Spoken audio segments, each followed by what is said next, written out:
Hi friends, அஸ்ஸலாமு அலைக்கும். சேப்பங்கிழங்கு வச்சு ஒரு அருமையான பொரியல் செய்யலாம். வாங்க கிச்சனுக்கு போகலாம்.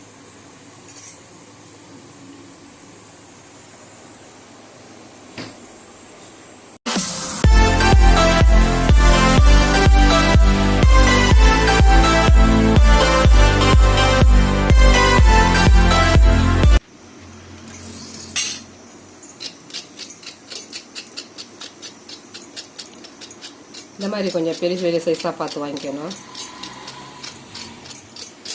இப்போ தான் நம்ம பீஸ் போடுறதுக்கு நல்லா சைஸ் கரெக்டாக வரும். இந்த மாதிரி பச்சையாகவே உரித்து செய்கிறதுனால அதுலேயும் ஒரு மருத்துவம். இது பச்சையாக உரிக்கும் போது கையில் நமிச்சல் வரும். அதனால் நிறைய பேர் இதை செய்ய மாட்டாங்க. அது ஒன்றும் பிரச்சனை இல்லை. கையில் கொஞ்சம் புளி, எலுமிச்சைப்பழம் சாறு இருக்குது இல்லையா, அந்த சாறு கொஞ்சம் கையில் வச்சுட்டு இதை நம்ம எடுத்து உரிக்கும் போது அந்த நமிச்சல் வராது. இது முழுசாக இருக்கும்போது நல்லா ப்ரெஷர் கொடுத்து உரிச்சிக்கலாம். கட் பண்ணிட்ட பிற்பாடு நம்ம கை ரொம்ப படக்கூடாது. பட்டுச்சுன்னா நான் கண்டிப்பாக நமிச்சல் எடுக்கும். அதை கொஞ்சம் பார்த்துக்கணும்.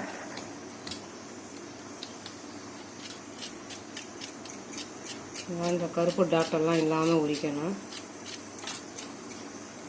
எந்த காய், உருளைக்கிழங்கு, இந்த மாதிரி சேப்பங்கிழங்கு, எந்த காய் உரித்தாலும் அந்த கருப்பு இல்லாமல் தான் உரிக்கணும். பொறுமையாக செய்யணும்.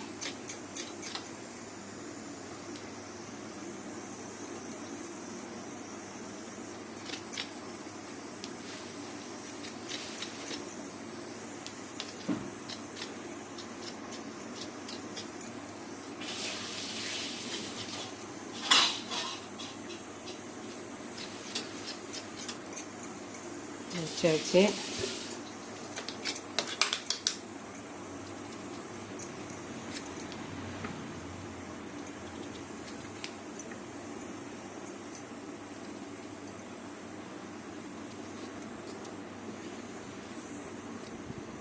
சேப்பங்கிழங்கு நல்லா பாதி முழுசு போட்டு தான் செய்வோம்.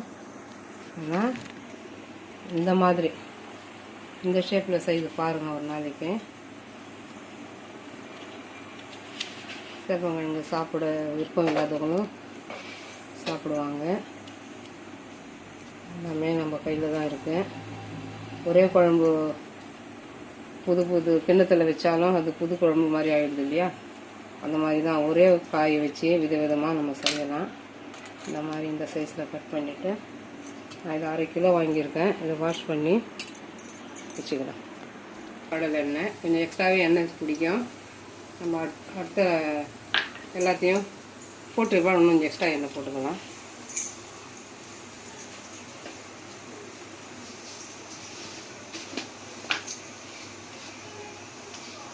கடுகு 1 ஸ்பூன், கடுகு சின்ன ஸ்பூனால் 1 ஸ்பூன் கடுகு.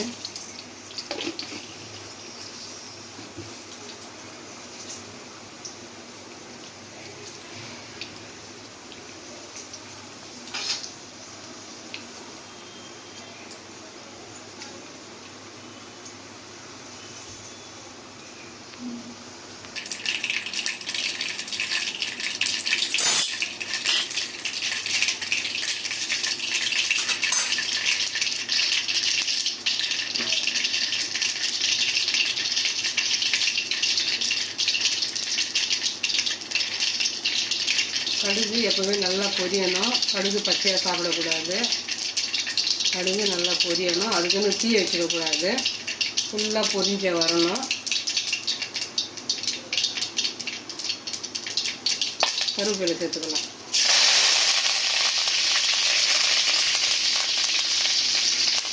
கருவேப்பிலை சேர்த்துட்டு சேப்பங்கிழங்கு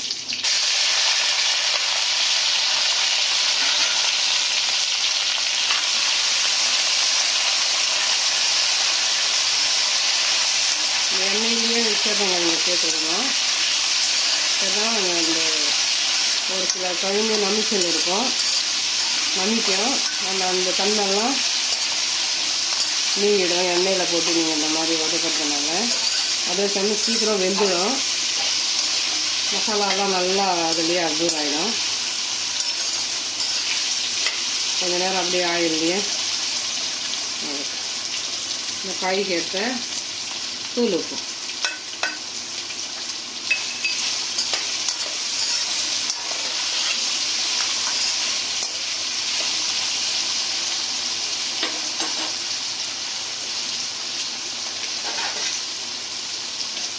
நல்லா 2 ஆவி வரட்டும்.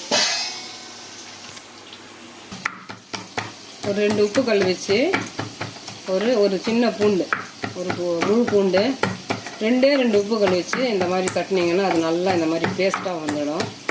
நல்லா கலந்து நல்லா இடிப்படும். நீங்கள் உப்பு வைக்காமல் இந்த மாதிரி இடிச்சிங்கன்னா அது தனித்தனியாக நிற்கும், ரொம்ப நேரம் ஆகும். ஒரே ஒரு உப்பு கல் இது கூட சேர்த்துக்கோங்க. அது நல்லா ஒன்றோட ஒன்று நல்லா கலந்து நம்மளுக்கு நல்லா இடிக்கிறதுக்கு ஈஸியாக இருக்கும். அதே சமயம் நல்லா இடிப்படும்.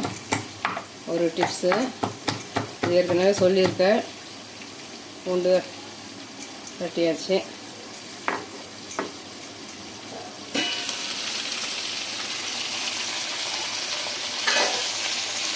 நல்லா ஆவி வரணும்.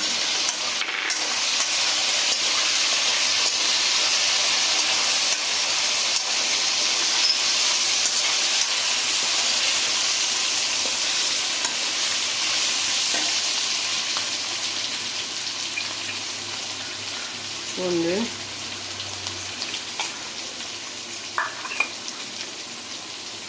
ஒரு 1/2 ஸ்பூன் காஷ்மீரி தூள், 1 ஸ்பூன் வறுத்த வெந்தய சீரகத்தூள்,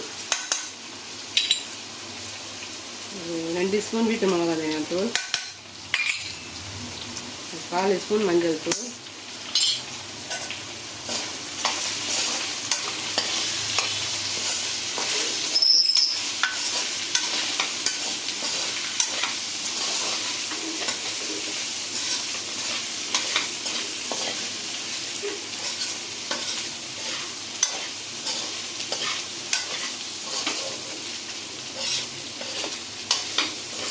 மசாலாலாம் கலந்துட்ட பிற்பாடு சிம்மில் வச்சுக்கணும். சிம்மில் வச்சுட்டு ஒரு 2 ஸ்பூன் எண்ணெய், தண்ணி இல்லாமல் தான் செய்யணும்.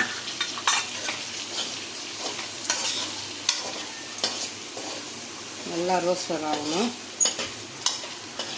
சிம்மில் வச்சு மூடி வச்சிடலாம்.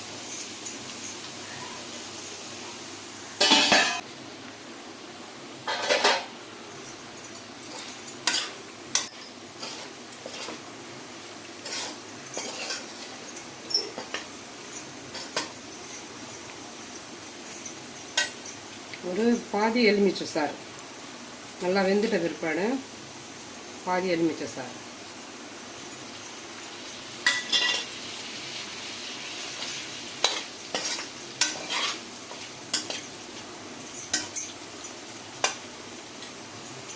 மக்காசோளம் மாவு லாஸ்ட்டில்,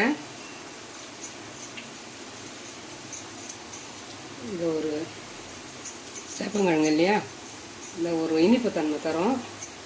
நம்ம காரமெல்லாம் கரெக்டாக சேர்த்துருக்கோம். இந்த மாதிரி மக்காசோளம் செய்யறதுனால இன்னும் கொஞ்சம் கிரிஸ்பியாக இருக்கும், டேஸ்ட்டாகும். காஷ்மீருக்கு போய் வந்து மக்காசோளம் வந்து ரொம்ப பிடிச்சி போச்சு. அதனால் நான் எல்லாத்துலேயும் கொஞ்சம் மக்காசோளம் ஆட் பண்ணிக்கிறேன். ஆனால் நல்லா ஒரு டேஸ்ட்டு கொடுக்குது.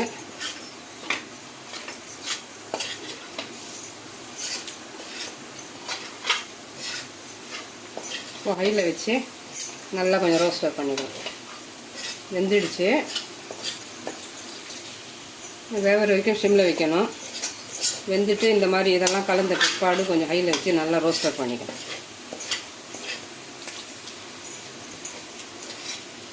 சாம்பார், ரசம், காரக்குழம்பு, வத்த குழம்பு, கீரை கடைஞ்சல் எல்லாத்துக்குமே இந்த சைடிஷ் அருமையான ஒரு சைடிஷு.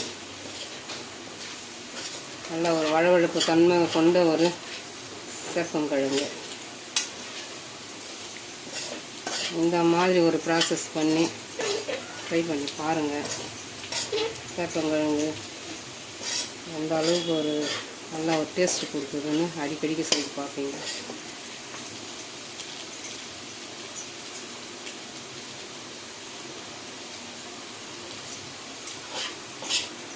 கொஞ்சம் கைவிடாமல் கலரணும், இல்லைன்னா அடி பிடிச்சிடும்.